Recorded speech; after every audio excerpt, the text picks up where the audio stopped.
wabarakatuh.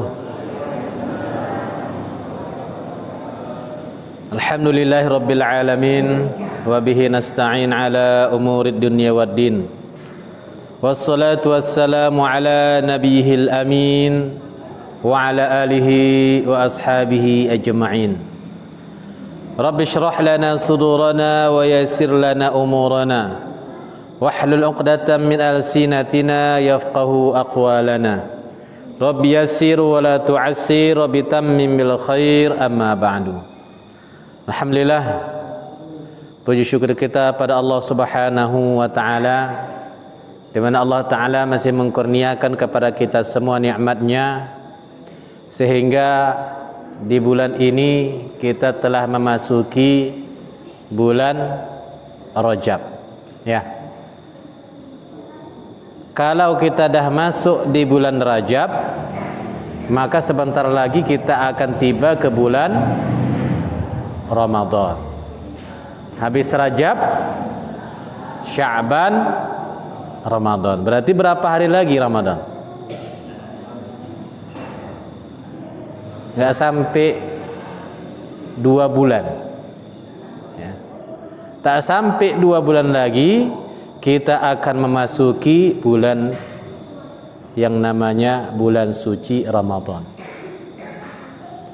Maka ada persiapan-persiapan yang disiapkan oleh seorang muslim untuk menyambut datangnya bulan suci Ramadan.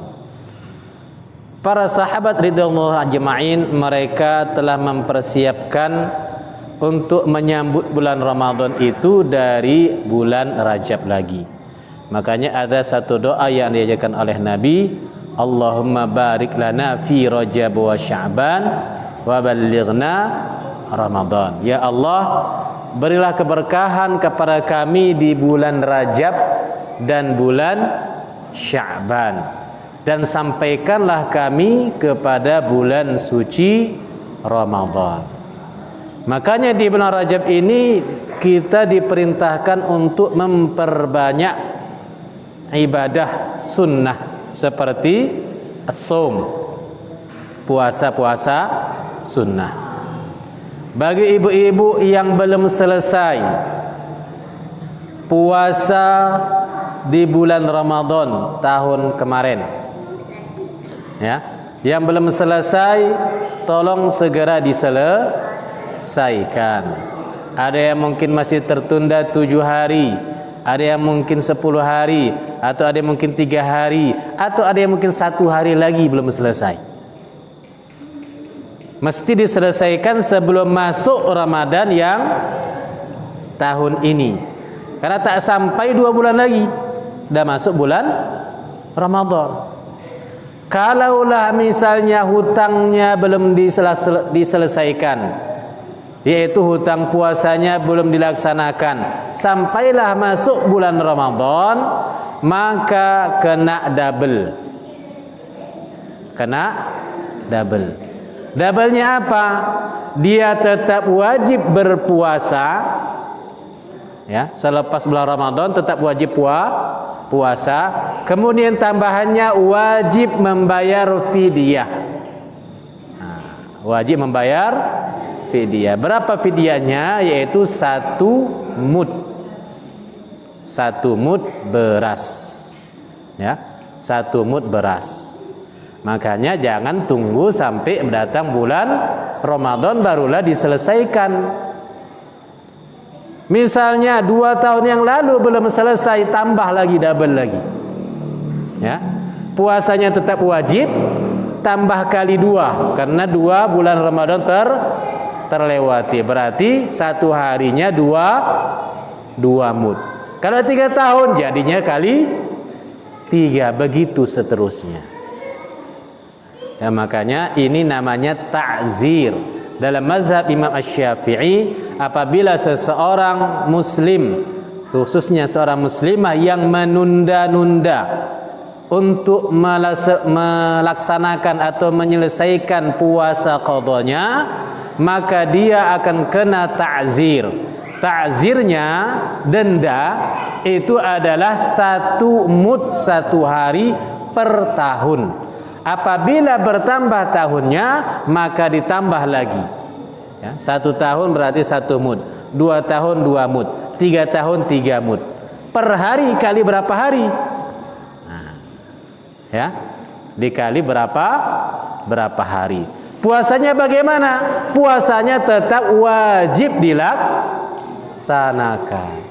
Udah dikasih Allah panjang waktunya, ya, dikasih panjang waktunya 30 hari puasa selesai. Kemudian dari bulan Ramadan yaitu Syawal sampailah ke Sya'ban, itu berapa hari? 11 bulan, ya, 300 hari lebih dikasih waktu oleh Allah untuk mengqada puasanya yang mungkin hanya 7 hari atau 5 hari, nggak selesai juga. Itu namanya terlalu. Kalau terlalu berarti kenalah dia denda yang namanya ta'zir. Makanya bagi ibu-ibu, kaum wanita yang belum selesai, tolong diselesaikan puasa yang qadanya di Ramadan tahun 2020. Ini sekarang 2021. Salawat dan salam mudah-mudahan selalu tercurahkan kepada baginda Rasulullah sallallahu alaihi wasallam. Allahumma salli wa sallim wa barik ala sayyidina Muhammad wa ala ali sayyidina Muhammad. Bapak, ibu-ibu, jemaah yang dirahmati Allah Subhanahu wa taala. Baik, kita kembali mengkaji yaitu kajian kita dalam bab fikih Imam Asy-Syafi'i, yaitu kita yang kita kaji kitab Mughni Muhtaj karangan Khatib Imam Asy-Syarbini. Pada kajian lepas kita telah mengkaji yaitu mengenai bab azan dan bab iqamah. Sekarang kita masuk kepada bab faslun fi istiqbalil qiblah, pada fasal pada menghadap kiblat. Karena menghadap kiblat ini adalah syarat apa? Syarat sahnya salat.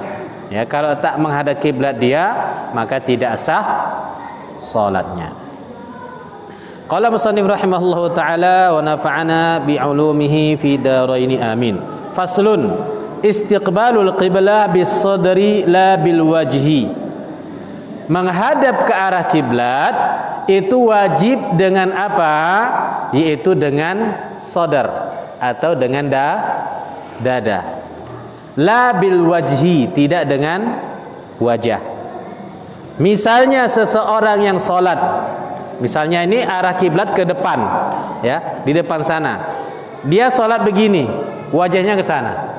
Sah enggak? Sah enggak? Tidak sah. Baik. Kebalikannya, misalnya arah kiblat di arah sana. Dia sholat Allahu Akbar, kemudian wajahnya ke sana. Sah tidak?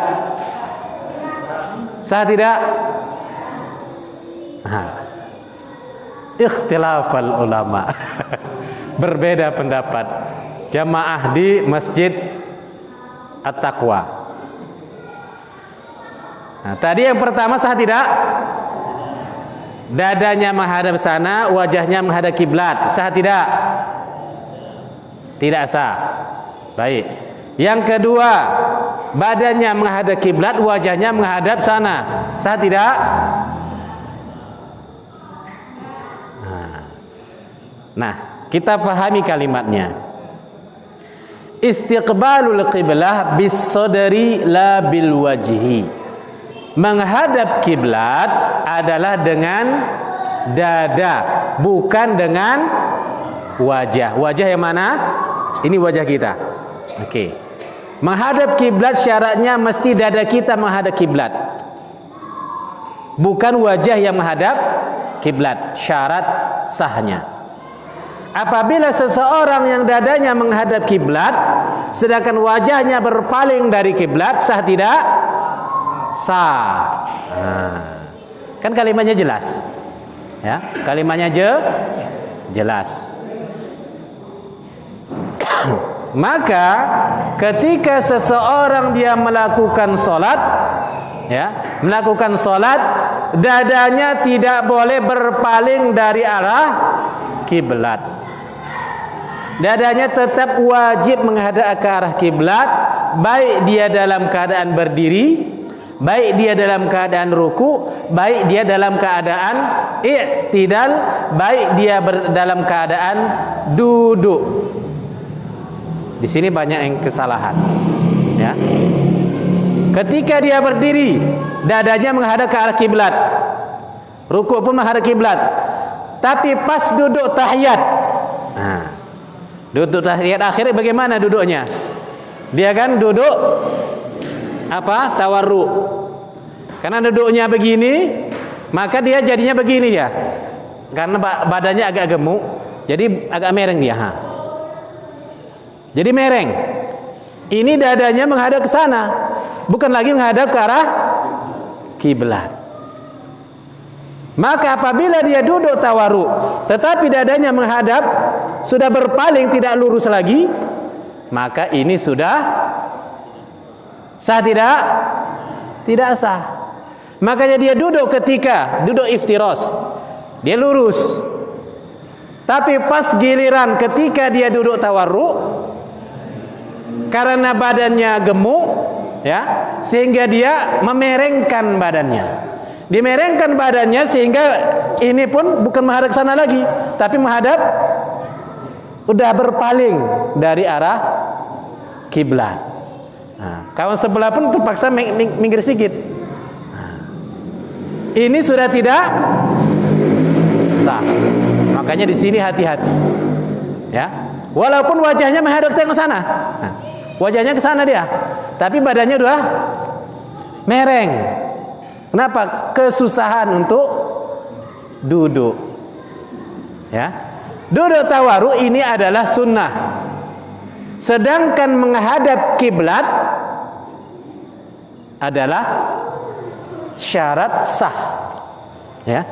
Menghadap ke arah kiblat ini adalah syarat sah, bukan sunnah. Makanya kita mesti mengetahui mana syarat, mana rukun, mana sunnah. Jangan nanti ketika kita sholat gara-gara melaksanakan yang sunnah tertinggal yang wajib, gara-gara mengejarkan yang sunnah tertinggal yang wajib, ataupun menyebabkan dia tidak bisa memenuhi syarat sahnya sholat. Ya, jadi ini menghadap kiblat dengan dada adalah syarat sah, syarat mutlak ketika kita sholat. Ketika dada kita berpaling dari arah kiblat, maka syarat sholat seseorang itu tidak sah. Nah, ini mesti difahami. Menghadap kiblat dengan apa? Dengan apa, Bu? Dengan dada, bukan dengan wajah, ya. Jadi ketika dia mulai berdiri sampailah dia salam, hendaklah dadanya tetap menghadap ke arah kiblat. Tidak boleh dadanya berpaling dari arah kiblat sampai selesai salam, ya. Maka di sini perhatikan agar tidak salah sehingga solatnya tidak sah. Kenapa seseorang dia solat tetapi dia masih mencuri, dia solat tetapi dia masih melakukan perbuatan mungkar, masih melakukan perbuatan keji, sedangkan kata Allah, innas salata tanha 'anil fahsya iwal munkar. Sesungguhnya salat itu mencegah seseorang untuk melakukan perbuatan fahsya. Apa itu fahsya? Al-fahisya ini yang berkaitan dengan syahwat. Yang berkaitan dengan syahwat itu namanya fahsya. Al-fahisyah. Seperti apa? Seperti zina. Baik dengan zina mata. Orang dia melakukan salat tetapi dia masih suka melihat sesuatu yang diharamkan oleh Allah. Sesuatu yang diharamkan oleh Allah seperti apa? Nah, kadang nengok HP, ya kan? Nengok HP, di situ lagi nengok YouTube ataupun Facebook. Tiba-tiba keluar dia iklan Shopee katanya.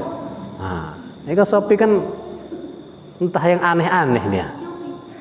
Tiba-tiba keluar, pas tengok cuma setengah pula, nggak cukup pakaiannya.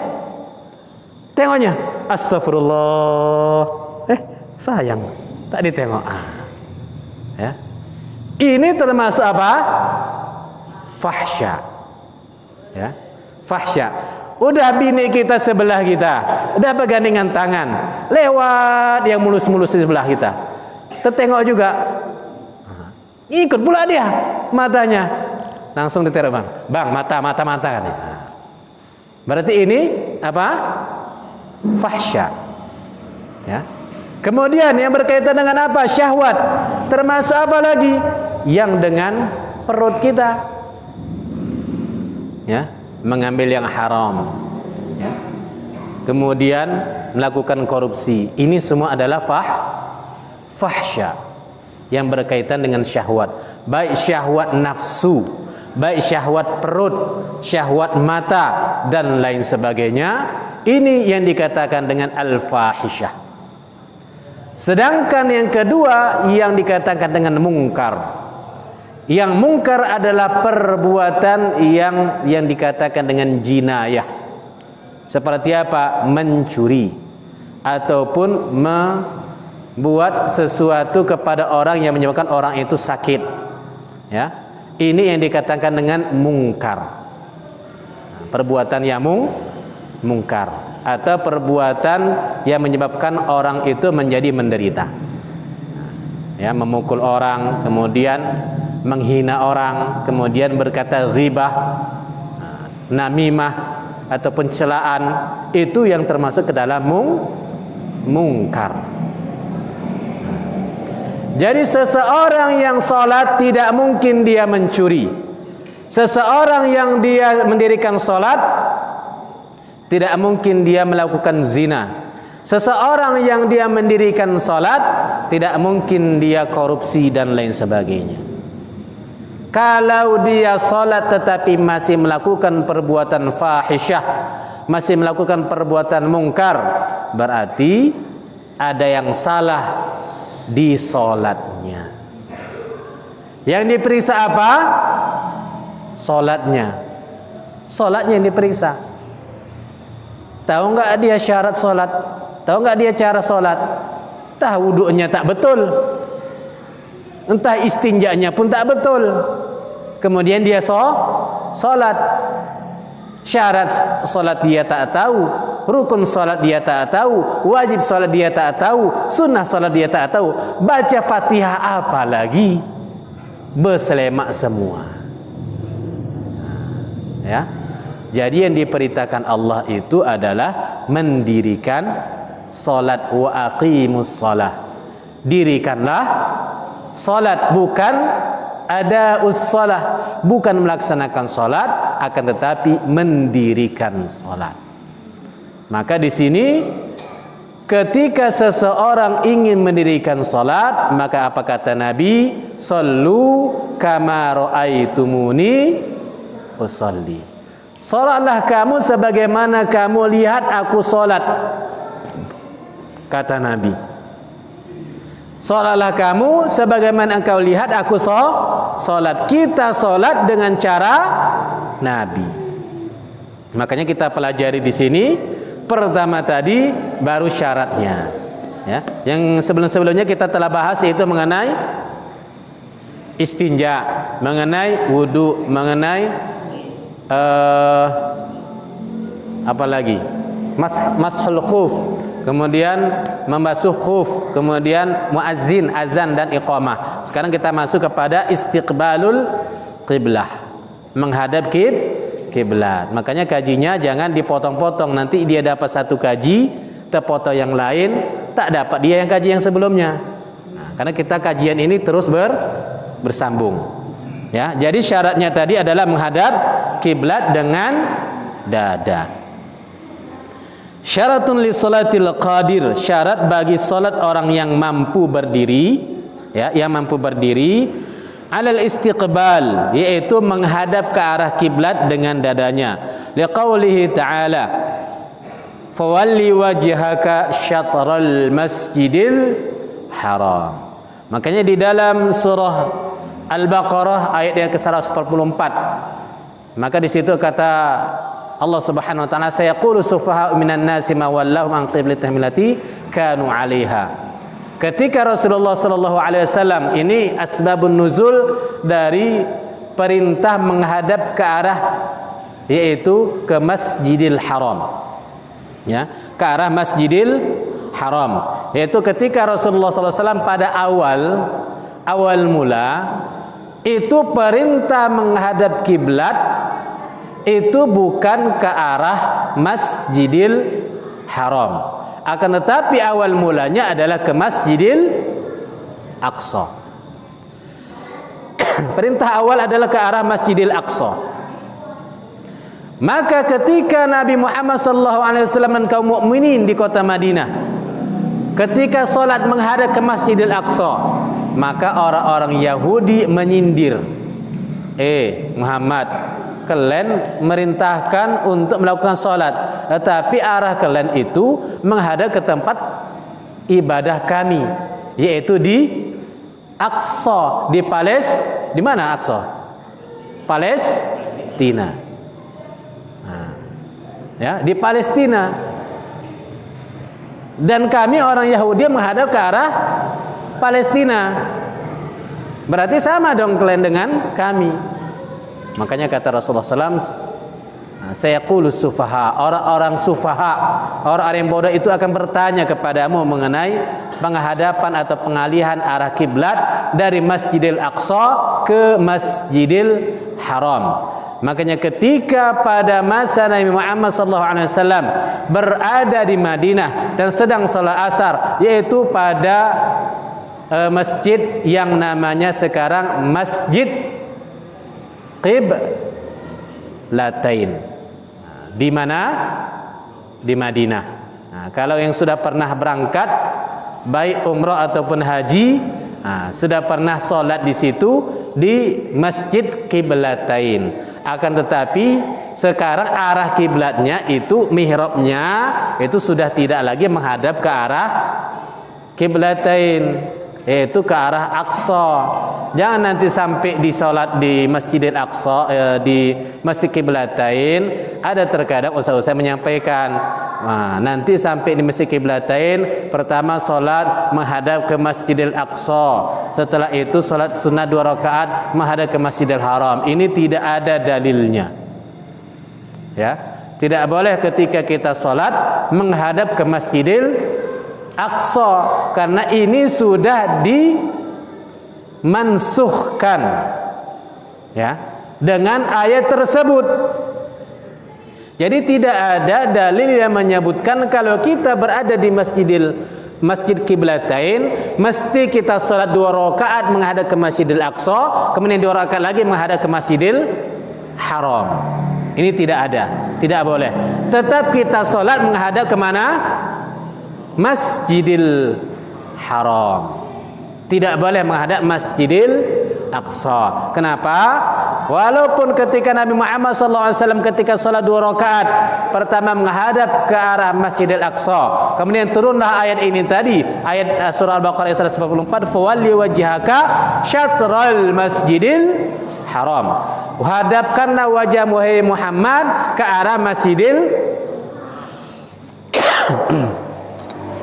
Sampai batuk. Bismillah. Minum dulu.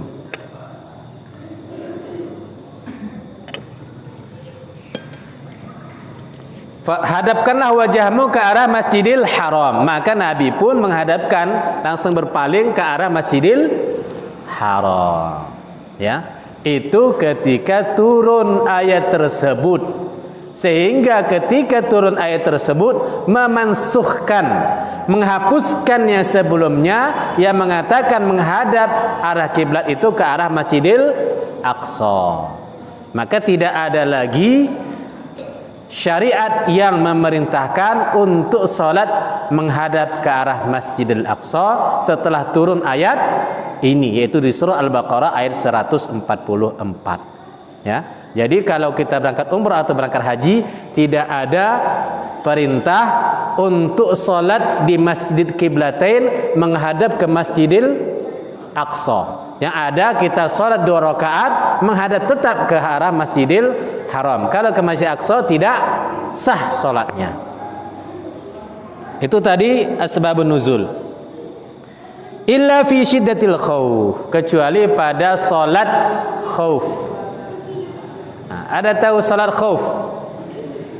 Apa itu salat khauf? Yaitu salat yang dilaksanakan pada saat peperangan. Pada saat peperangan. Nabi Muhammad SAW pernah melakukan namanya salatul khauf. Ya, salatul khauf. Bagaimana tata cara salatul khauf? Salat khauf pertama itu ada 3 baris, misalnya 3 shaf atau 6 shaf atau 10 shaf atau berapa shaf pun.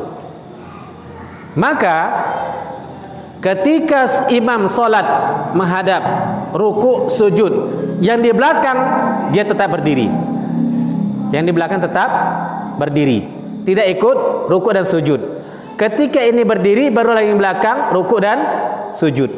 Ketika terjadi perang, bagaimana? Lari, perang, bunuh musuh. Kemudian lanjut lagi salat. Dah berhenti musuhnya, lanjut lagi salat. Menghadap ke mana? Menghadap mana saja. Ya, ini dalam syiddatul khauf, pada saat yaitu salatul khauf atau pada masa peperangan. Jangan nanti karena pada al-khauf, khauf itu kan takut, ya. Khauf namanya takut. Jangan nanti disebabkan kita takut hantu, kan syiddatul khauf, ya. Karena pada takut yang bersangatan. Karena bahasanya kan takut yang bersangatan, syiddah bersangatan, al-khauf takut. Ketika kita sholat di rumah pas sendiri, Allahu Akbar, pernah menghadap kiblat, tiba-tiba bunyi kelenteng, Allahu Akbar, takut kita sholat. Pas tengok sebelah, apa pula itu? Lari, langsung berbalik. Itu tidak termasuk. Ya, itu tidak termasuk takut karena macam-macam. Ya, yang dimasukkan di syiddatul khauf ini adalah pada salat khauf, yaitu salat ketika dalam peperangan. Kalau yang takut hantu, takut jin, takut dedemit dan lain sebagainya, ini tidak termasuk. Wa naflus safari, dan juga boleh tidak menghadap kiblat. Tadi pertama boleh tidak menghadap kiblat. Ketika kapan? Yaitu ketika syiddatul khauf, pada salatul khauf. Yang kedua, naflus safari, pada salat sunat di atas kendaraan. Salat sunat di atas kendaraan. Ya. Misalnya kita sedang di atas pesawat, sedang naik pesawat, ataupun sedang berada di dalam bus, ya, sedang berada di dalam bus. Misalnya kita mau berangkat ke Sidempuan, ataupun mau ke Padang, ataupun mau ke Siantar. Ketika di dalam bus, biasanya kita melaksanakan sholat sunat duha. Ya, jam 9 biasanya kita sholat sunat duha. Maka karena tidak sempat, takut ketinggalan bus, kita langsung naik bus, kemudian belum sholat duha. Maka ketika di dalam bus, di dalam kendaraan, kita sholat sunat duha. Caranya bagaimana? Kita duduk seperti biasa, kemudian ketika takbir yang pertama wajib menghadap kiblat. Takbir yang pertama wajib menghadap kiblat.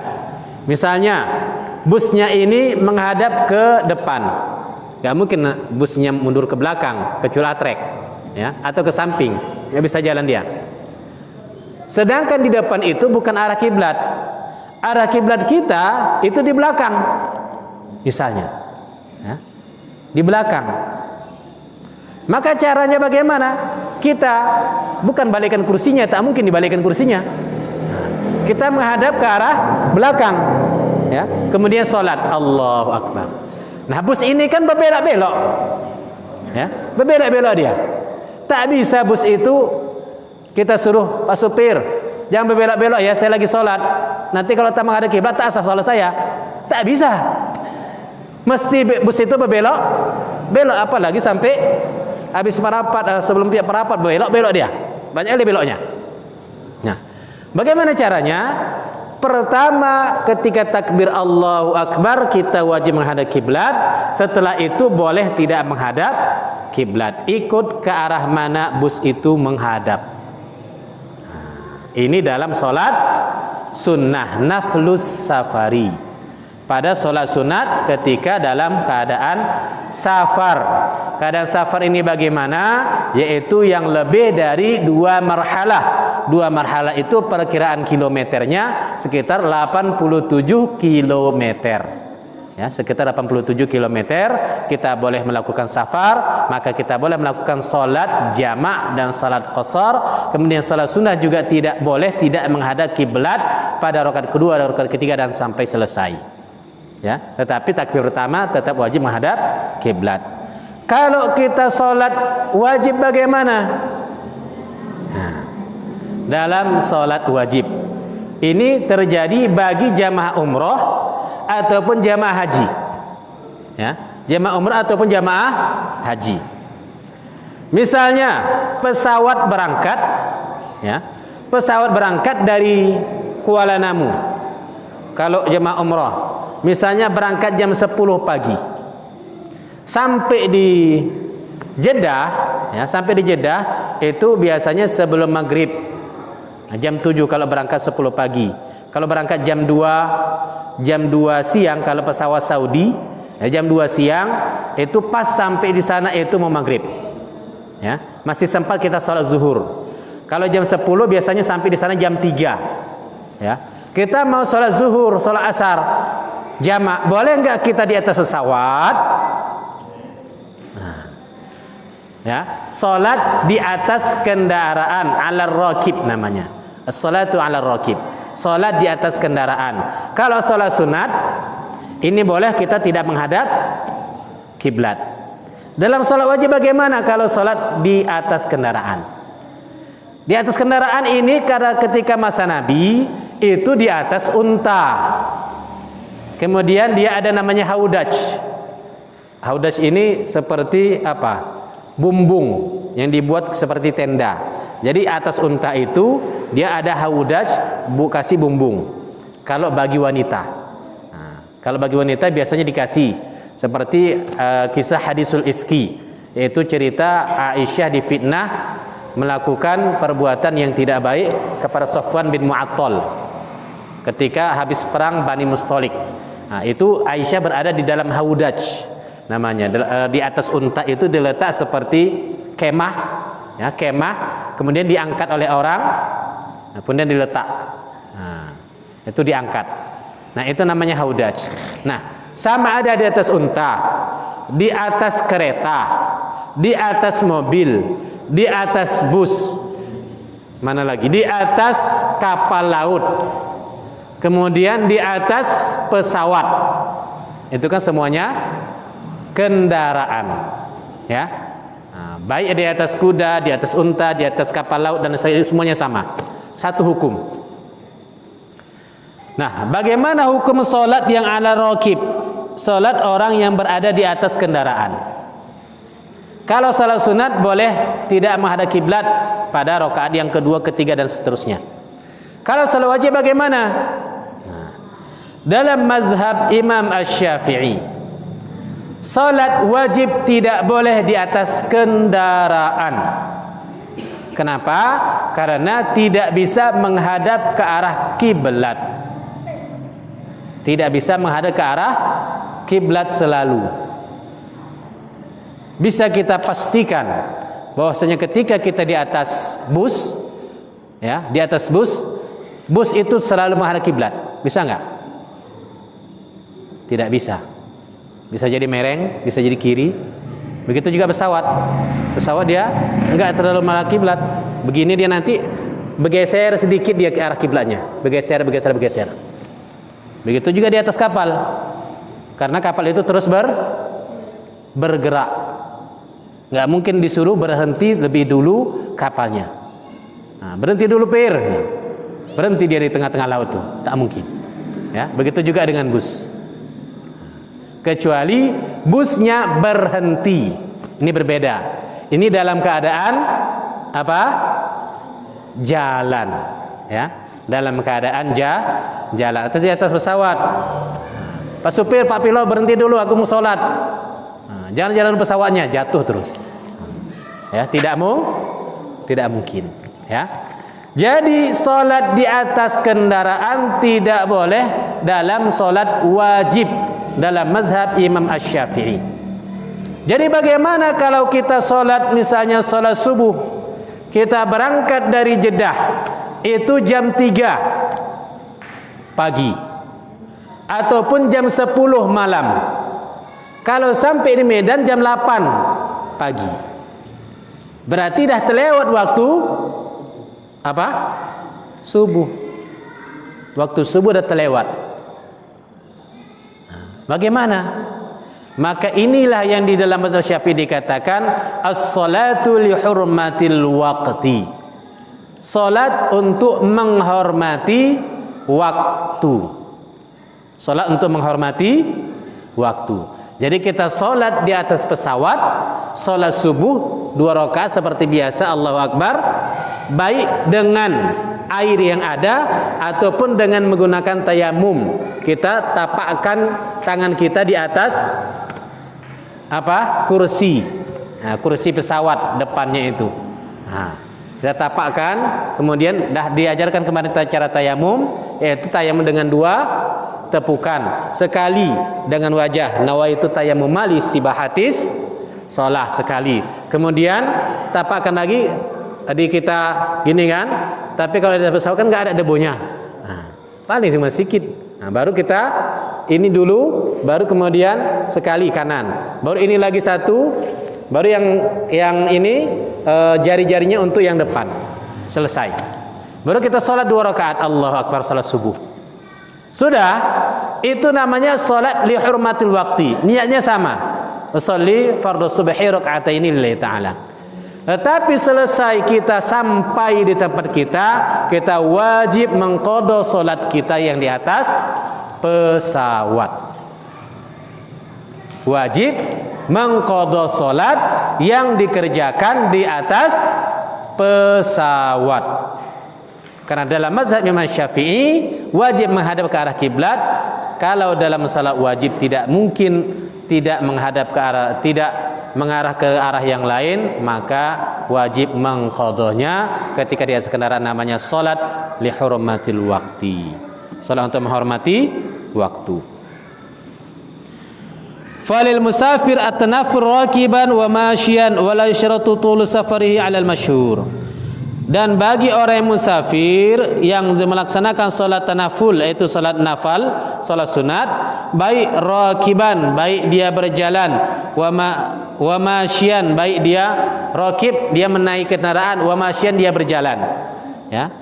La yashtaratu tawlu safarihi 'ala masyhur. Kalau dalam solat sunat tidak disyaratkan, itu mesti 2 marhalah. Ya, dalam solat sunnah. Fa in amkana istiqbalur rakib fi marqad wa itmamu ruku'ihi wa sujudihi lazimahu wa illa fala. Jikalau dia memungkinkan untuk menghadap kiblat ketika dia berada di atas kendaraan, maka hendaklah dia menghadap ke arah kiblat, baik dalam keadaan duduk ataupun menyempurnakan rukuknya. Jikalau tidak bisa, maka tidak mengapa. Itu tadi, ya. Tetapi pertamanya wajib dia menghadap ke arah kiblat.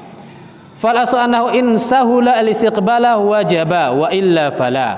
Yang paling asah itu apabila dia bisa menghadap kiblat, maka hendaklah dia menghadap kiblat. Apabila tidak bisa, maka tidak mengapa. Ya, tidak mengapa, tidak menghadap ke arah kiblat. Wa yahtassu bit taharrum, dan dikhususkan menghadap kiblat itu ketika takbiratul ihram, ketika pertama Allahu Akbar. Ini tadi yang saya sampaikan. Wa qila yushtaratu fis salam aidan. Ada pendapat satu kil, ketika salam juga wajib menghadap ke arah kiblat. Tapi ini kil. Jadi pendapat yang masyhur adalah ketika awal mengangkat takbir Allahu Akbar wajib menghadap ke arah kiblat. Ini dalam salat sunnah, bukan salat wajib. Wa yahrumu inhirafuhu an tariqihi illa ilal qiblah. Dan tidak boleh dia inhiraf, berpaling, ya, berpaling daripada kiblat, an tariqihi illa ilal qiblah, kecuali ke arah kiblat. Nah, jadi kendaraannya itu mesti menghadap ke arah kiblat. Nah, ini kalau pesawat, kalau menuju ke Saudi bisa, tapi kalau kita pulang tak mungkin. Ya, ketika menuju Saudi pasti mengarahnya ke arah Ka'bah, walaupun ke kanan ke kiri bedanya.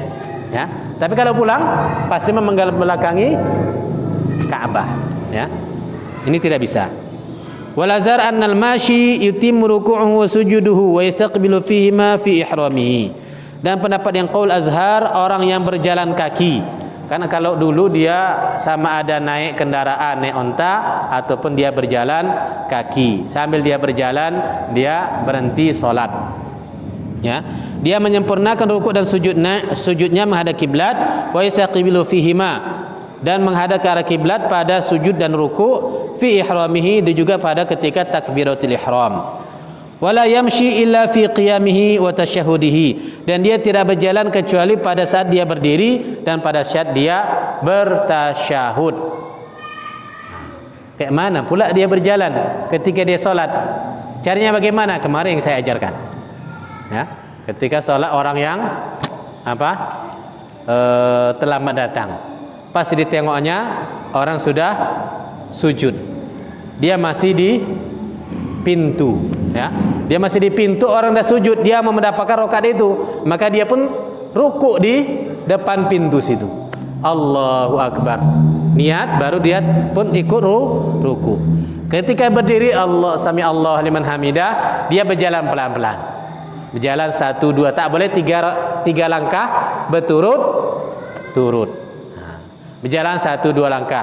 Nah, kemudian dia sujud, berdiri lagi, berjalan lagi pelan-pelan. Nah, seperti itulah caranya. Ya, tidak boleh 3 kali berturut-turut. Ini yang tadi yang disampaikan, bahwasanya ketika dia berdiri baru dia berjalan. Walau shalla fardhan ala dabbah wastaqbala wa atamma ruk'ahu wa sujudahu wa hiya waqifatun jaza aw sa'iratun fala. Nah, ini dalam salat fardu. Walau shalla fardhan, jikalau seseorang itu salat fardu ala dabbah, atas kendaraan.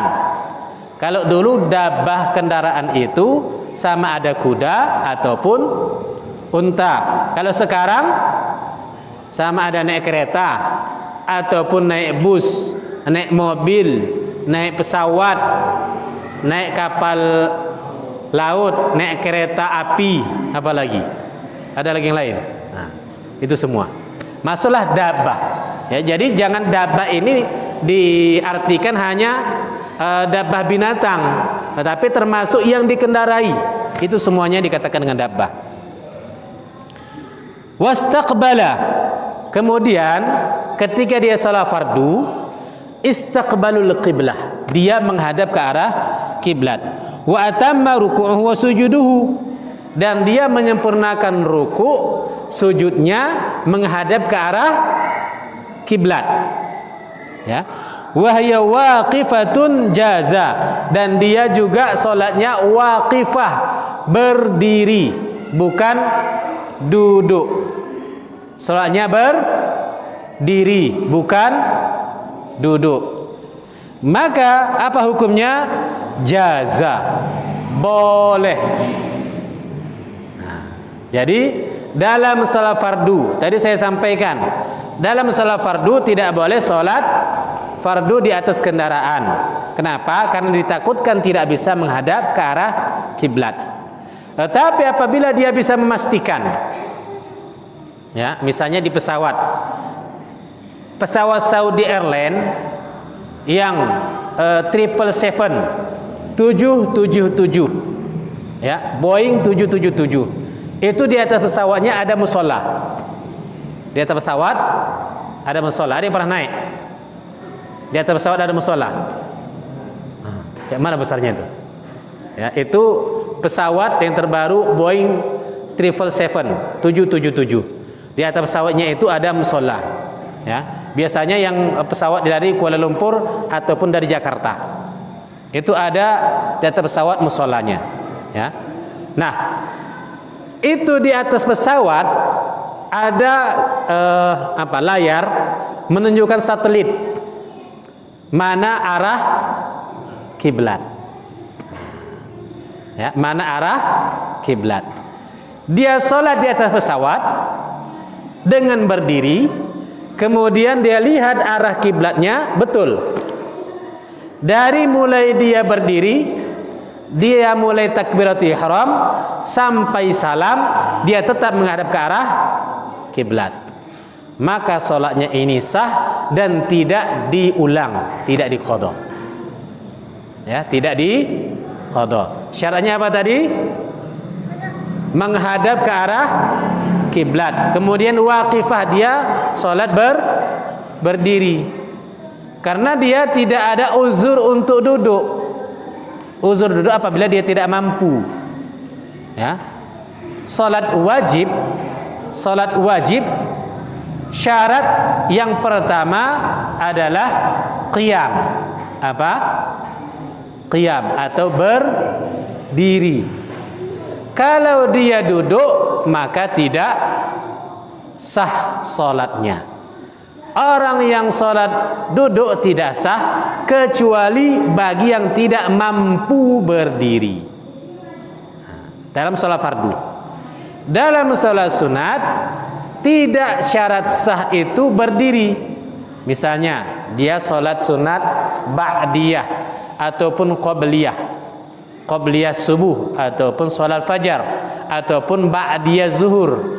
Ya, dia duduk Allahu Akbar padahal dia mampu untuk berdiri, sah tidak sholatnya? Sah. Ya, sah dalam sholat sunnah. Tapi kalau dalam sholat fardu syaratnya adalah berdiri. Ya, maka tadi apabila di atas kendaraan di atas kendaraan dia bisa berdiri, satu. Kemudian dia terus menghadap kiblat mulai dari takbiratul ihram sampai salam, maka salatnya sah dan tidak wajib qadha. Ya, salatnya sah dan tidak wajib qadha. Ausairatun fala, jikalaulah misalnya keseluruhannya maka tidak sah, tidak bisa menghadap ke arah kiblat, atau tidak bisa dia berdiri. Misalnya dia duduk, cuman duduk di atas kursinya, ya, salat, maka ini dia tetap wajib mengqadha salatnya. Ini hanya salat li hurmatil waqti, untuk menghormati waktu. Misalnya lah, na'udzubillah, ketika dia di atas pesawat, jatuh pesawatnya, meninggal, maka dia sudah dianggap mendirikan salat. Ini namanya salat li hurmatil waqti. Tapi kalau dia selamat sampai di tujuan dia, sampai di rumah, dia wajib mengqadha salat fardu yang dia tadi duduk. Ini mesti dibedakan, ya. Ketika kita dalam perjalanan, baik di atas pesawat, baik di atas bus. Kalau di atas bus, saya tanya, bisa nggak berdiri sholatnya? Di atas bus, bisa nggak? Mana ada bus yang bisa berdiri sholatnya? Tak ada. Sempatisar aja yang double cabin nggak bisa dia. TV-nya aja yang besar, yang di bawah itu, walaupun harganya seharga pesawat. Jadi tidak bisa di atas bus. Kalau di atas kapal laut bisa nggak? Bisa. Saya waktu perjalanan dari Jakarta itu naik kapal laut ke Medan, turun di Belawan. Itu ada musolanya. Ada musolanya, ada petunjuk arah kiblat. Kita sholat di situ, arah kiblatnya benar, maka itu sah. Dengan caranya sholat berdiri, walaupun dia goyang-goyang. Goyang-goyang karena ombak. Bergoyang kanan, bergoyang kiri. Itu kalau dia menghadap kiblat satu, kemudian sholatnya berdiri, maka sholatnya sah dan tidak diulang, tidak diqadha. Tetapi kalau tidak bisa dia berdiri satu, tidak bisa dia dari salam sampai dari takbiratul ihram sampai salam dia menghadap kiblat, maka sholatnya wajib diqadha. Nah, masih ada waktu. Wa man shalla fil Ka'bah, barang siapa yang sholat di dalam Ka'bah. Ada yang pernah sholat di dalam Ka'bah? Ada nggak, Bu? Ada. Jadi presiden dulu baru bisa sholat dalam. Kalau presiden bisa masuk. Nah, jadi saya inginlah sholat di dalam Ka'bah, bisa, Bu. Jadi presiden dulu, atau jadi anak presiden, atau jadi mantu presiden, atau jadi mertuanya presiden. Nah, itu bisa. Sholat di dalam Ka'bah. Nah, kalau presiden bisa dikasih jalur khusus untuk masuk ke dalam Ka'bah. Apa di dalam Ka'bah itu? Nggak ada, cuman tiang, 3 tiang, ya, 3 tiang penopang. Nah, jadi kalau misalnya orang yang sholat di dalam Ka'bah menghadap kemana? Nah, ya, menghadap kemana? Sedangkan kita disuruh menghadap kiblat. Kalau di dalam Ka'bah menghadap kemana? Nah, kira-kira menghadap kemana nih, Bu? Kalau di dalam Ka'bah? Nah, bebas menghadap kemana aja, karena kita sudah berada di dalam Ka'bah. Hadap kanan, kiri, depan, belakang boleh, ya, karena itu adalah Ka'bah. Wastaqbala jidaraha aw babaha mardudan aw maftuhan ma'a irtifa'i unuqihi thulusai zira' aw ala sudhiha mustaqbilan min binaiha ma sabaqa jaza. Yaitu dia menghadap ke arah dindingnya atau ke arah pintunya, walaupun pintunya terbuka atau pintunya tertutup, jaza, boleh. Boleh. Au ala sudhiha, atau dia sholatnya di atas Ka'bah. Tadi di dalam, sekarang sholatnya di atas. Kayak mana? Menghadap ke mana? Sama. Istiqbala ala bina'uha, dia menghadap ke arah tempat bangunannya. Karena itu dia di atasnya itu kan ada pancuran emas, ya. Jadi atasnya itu menampung air, ya. Dia menampung air. Ada juga lekukannya sedikit. Ada lekukannya sedikit. Nah, jadi di atas itu enggak datar saja, tetapi dia ada batu atas penampungan air, kemudian keluar airnya dari bawah pancuran emas, yaitu di atas hijir Ismail, ya, di atas hijir Ismail. Apabila waktu hujan, nah, waktu hujan itu adalah waktu mustajab doa. Kemudian setentang dengan hijir Ismail itu adalah mustajab doa. Kemudian di dalam hijir Ismail adalah mustajab doa. Kemudian di bawah pancuran emas adalah mustajab doa. Kita waktu hari Jumat, pas turun hujan, kita sholat di dalam hijir Ismail, pas di bawah pancuran emas. Itu luar biasa. Cepat Allah kabulkan doa.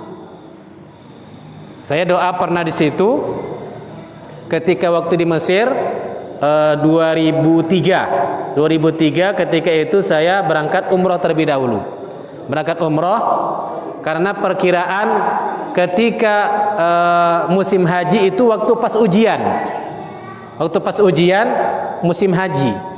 maka saya berdoa, ya Allah, di pancuran emas itu, ya Allah, berikanlah hamba supaya bisa berangkat haji tahun ini juga dan bisa selesai ujian. Alhamdulillah dikabulkan Allah.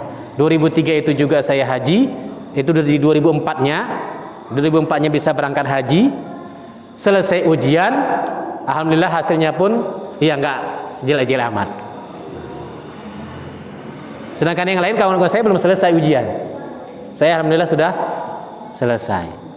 Itu doa. Karena ketika dibuat keluarlah jadwal ujiannya, tiba-tiba pas di hari akhir masih sempat, itulah terakhir pemberangkatan haji. Hari terakhir selesai ujian, ya, selesai ujian, itulah hari terakhir pemberangkatan haji. Masih sempat saya besoknya bisa berangkat.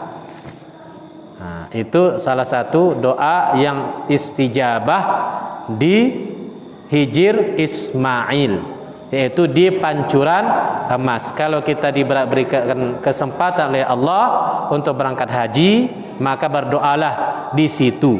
Jangan sampai kita tidak berdoa di situ. Tahun ini bagaimana kabar haji? Ya, bagaimana kabar haji? Sedangkan mas koronanya belum berangkat. Si mas koronanya masih ada. Umrah pun per tanggal 2 Februari kemarin di stop. Ya, umrah per 2 Februari kemarin di stop karena meningkatnya kasus corona di Saudi. Infonya pertengahan Maret, sekarang ini Saudi kembali lockdown. Pertengahan Maret di stoplah kembali normal di Saudi. Pertengahan Maret. Kalau sudah di stop untuk lockdown di Saudi, khususnya di Mekah dan Madinah, kemungkinan besar, ya, mungkin di bulan Ramadan bisa berangkat lagi umroh. Kemungkinan, kita berharap. Kalau bisa berangkat umroh, maka kemungkinan besar bisa berangkat haji. Makanya pemerintah Indonesia bagi yang sudah ada kuota haji tahun kemarin nggak jadi berangkat, disuruh untuk mengurus. Kemudian wajib vaksin. Aduh, aku mau berangkat haji tapi takut divaksin. Nah, nggak bisa lah. Ya. Jadi yang mau berangkat dari pemerintah Indonesia wajib vaksin COVID. Apakah vaksin COVID ini bisa menjamin 100% kita tidak kena COVID? Tidak ada jaminan. Ya. Yang hanya bisa menjamin hanya Allah Subhanahu wa taala. Ya, jadi tapi syaratnya itu jemaah itu bersedia untuk divaksin. Kalaulah dibuka untuk keberangkatan haji bagi jamaah Indonesia, tetapi orang yang sudah divaksin pun itu tidak ada jaminan dia tidak kena COVID. Yang sekarang ini dokter, yang kemarin perawat-perawat dokter sudah divaksin. Kemudian fase kedua yaitu tentara dan sebagainya yang pelayan umum. Fase ketiga untuk siapa itu? Fase keempat baru untuk umum. Ya. Dan ditargetkan itu adalah untuk juga jamaah haji dan jamaah umroh. Dia wajib divaksin. Nah, apabila divaksin apakah bisa berangkat? Belum tentu. Ya, jadi misalnya ada ibu-ibu atau bapak-bapak yang sudah mendapat panggilan untuk mengurus segala macamnya, ini hanya persiapan bagi jamaah Indonesia untuk berangkat haji. Kepastiannya tetap dari pemerintah Saudi. Kepastiannya tetap dari pemerintah Saudi. Jadi kita menunggu juga dari pemerintah Saudi. Kalau jamaah haji reguler, nah itu tetap juga menunggu pemerintah Saudi. Ada yang jemaah haji furoda. Kalau jemaah haji furoda, kalau berdasarkan asumsi saya, menurut pendapat saya, kemungkinan besar itu ada haji furoda. Apa itu haji furoda? Haji khusus. Haji khusus. Ada haji reguler, yaitu yang kita bayar 25 juta, kita DP 25 juta masuk, itu namanya haji reguler. Ada yang dia bayar itu $5.000 pertama, $5.000, $4.000 DP-nya. Nah, $4.000 sekitar 70 juta. Itu namanya haji khusus. Haji khusus kuota dapat itu masa tunggunya 7 tahun. Kalau haji reguler untuk Indonesia sekarang untuk Sumatera Utara sekarang masa tunggunya 18 tahun. Jadi misalnya Bapak ada duit 25 juta, mau daftar haji, masukkan duit 25 juta tertahan, kemudian 18 tahun lagi lah baru bisa berangkat. Kalau umur sekarang udah 70 tahun, 18 tahun lagi. Entah masih hidup atau enggak, atau masih sehat atau enggak, ya. Nah, kan kalau 60 tahun aja cangap-cangap, apalagi nanti 18 tahun lagi. Nah, yang kedua itu namanya haji khusus. Haji khusus itu 7 tahun masa tunggunya dengan dia membayar DP pertama itu $4.000 atau sekitar 70 juta. Maka 7 tahun lagi baru dapat kuotanya. Yang ketiga haji foroda. Haji foroda ini tanpa antri. Haji foroda ini adalah kuotanya Pangeran Saudi. Jadi Pangeran Saudi itu memiliki kuota, maka dia bisa memberangkatkan jamaah haji dan ini dijual. Biayanya berapa? Biaya untuk haji foroda langsung berangkat tahun ini, Bapak daftar sekarang, langsung nanti berangkat bulan 8. Bulan 8, bulan 6. Bulan Juni apa bulan 7 itu. Ya, masa haji. Langsung berangkat, biayanya berapa? Bisa berangkat langsung? Bisa, asal ada duit. Berapa duitnya? $18.500 ataupun 260 juta rupiah. Nah, ada duit, jual tanah, jual rumah, berangkat haji. Kalau ada duit 260 juta, langsung berangkat.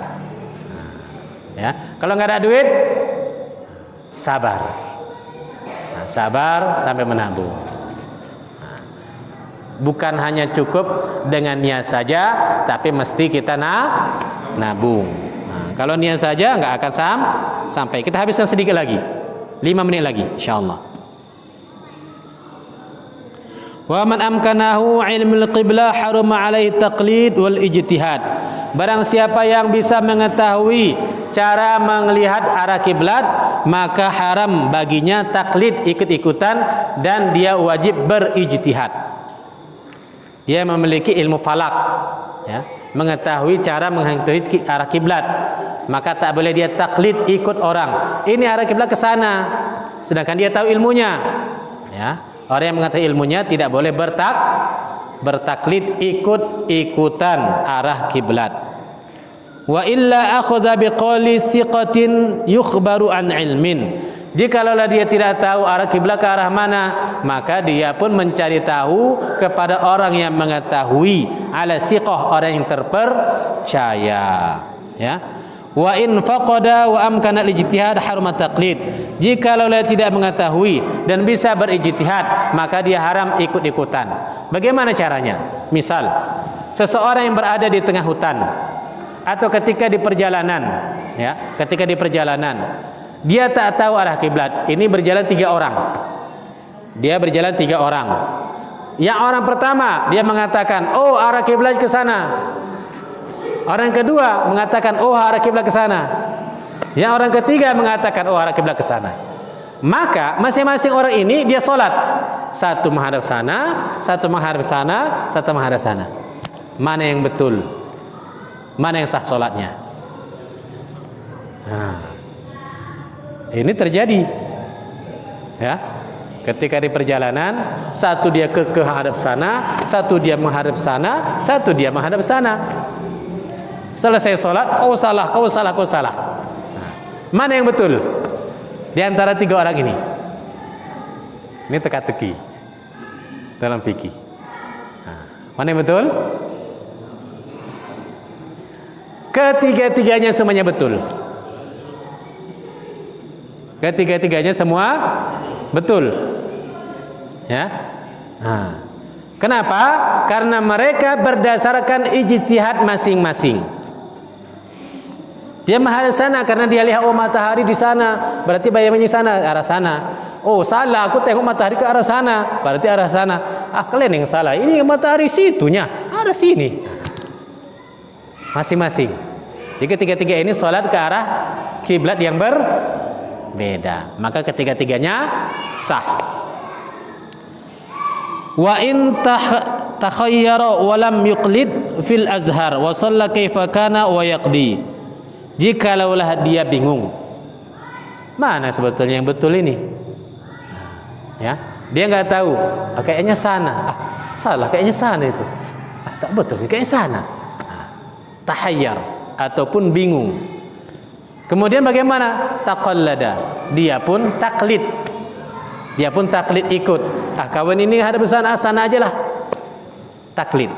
Kemudian wabana, dan jelas ketika selesai salat ada orang kampung, Pak, salah arah kiblatnya itu, arahnya arah sana. Nah, misalnya kita salat di musola pinggir jalan, ya, musolanya tak tahu arah kiblatnya kemana, maka kita menghadap sana lah.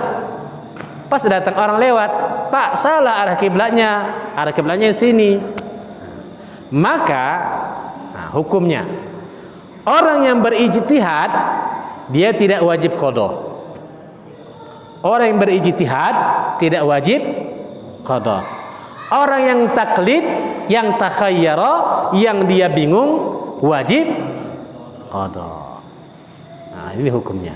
Jadi beda antara orang yang taklid dan orang yang berijtihad. Wa yajibu tajdidul ijtihad likulli salatin tahdur, dan dia wajib memperbaharui ijtihadnya pada setiap masuk waktu salat. Ala sahih. Masih banyak enggak nih? Sikit lagi. Ya, sikit lagi. Wa man ajiza 'anil ijtihad wa ta'allama al-adillah kal a'ma falam qallada thiqatan 'arifan. Barang siapa yang tidak mampu berijtihad dan dia mengetahui dalil-dalil seperti orang yang buta, maka dia mengikut orang yang mengetahui. Wa in qadara fal asah wujubut ta'allum fa yahrum taqlid. Dan jika dia mampu untuk mengetahui arah kiblat, dia tidak boleh bertaklid, dia wajib berijtihad. Harmat taqlid, dia tidak boleh ikutan. Wa man shalla bil ijtihad fatayaqqana al khata' qada fil azhar. Barang siapa dia berijtihad ketika salat, dia menghadap kiblat, dia berijtihad, fatabayyana al khata', maka dia tahu rupanya salah, maka bagaimana? Qada fil azhar, dia wajib mengqada. Terbalik tadi, ya. Berarti orang yang berijtihad kemudian tabayyana, dia jelas bahwasanya arah tadi dia salah, maka bagaimana? Qada fil azhar, dia wajib mengqada ataupun mengulang salatnya. Ya, dia wajib mengulang salatnya. Falau tayaqqanahu fiha wajaba istinafuha. Jikalaulah dia yakin dia salah, maka dia wajib berhenti salatnya. Ya, dia yakin salahnya ini arah kiblatnya ini, dia berhenti salat, kemudian dia pun menghadap ke arah yang benar. Wa in taghayyara ijtihaduhu umila bisani wala qada'an hatta law shalla 4 rakaat li 4 jihad bil ijtihad fala qada. Jikalau berganti ijtihadnya amila bisani, dia pun melakukan ijtihad yang kedua. Misal dia salat zuhur 4 rakaat. Salat zuhur 4 rakaat, pertama dia yakin hadap sana, dia pun salat Allahu Akbar. Kemudian tengoknya bayang-bayang kok berbalik dia. Maka pada rakaat kedua dia pun musing ke arah sana. Setelah itu rakaat ketiga tengoknya, ini bayang bukan ke sini, berbalik lagi dia. Rakaat ketiga balik sana lagi. Begitu sampai rakaat keempat. Begitu sampai rakaat keempat. Rakaat pertama arah sana, kedua sana, tiga sana, keempat belakang. Maka bagaimana salatnya? Jadi dia salat 4 rakaat, dia salat 4 rakaat li 4 jihad, untuk 4 arah. Bil ijtihad, dengan ijtihad, fala qada, maka tidak ada qada. Syarat berarti salatnya sah. Iya. Wallahu alam. Babu sifati shalah. Selesai kita mengenai bab istiqbalul qiblah. Wallahu alam. Apabila ada pertanyaan dipersilakan.